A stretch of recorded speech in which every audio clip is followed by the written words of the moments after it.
Nanawagan si House Assistant Majority Leader at Zambales Representative Jay Conghun sa mga botanteng Pilipino na huwag nang pabalikin ang mga Duterte at kanilang kalyado sa kapangyarihan.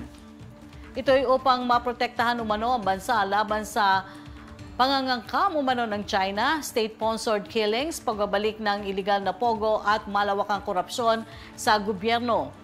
Iginit ng mababatas na ang pagbabalik ng Duterte brand of governance ay muli umanong magpapahina sa soberenya at maghahatid ng kaguluhan sa bansa.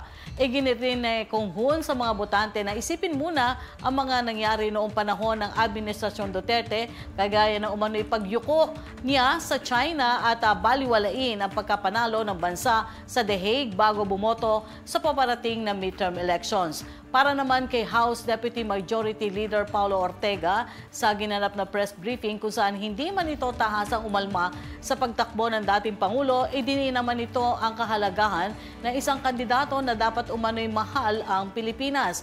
Gate niya karapatan naman umano ng dating Pangulong Duterte na tumakbo sa isang posisyon.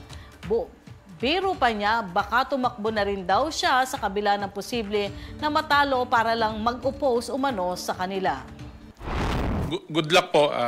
Pwede naman pong, okay lang naman po yun. Pwede siyang tumakbo. Baka, ewan ko, baka lumaban din ako. Para i-oppose yung mga bad na pinaggagawa nila ngayon. Kahit di ako manalo. At saka number one na criteria po, dapat Pilipino. Siguro susunod na criteria, dapat mahal nila Pilipinas.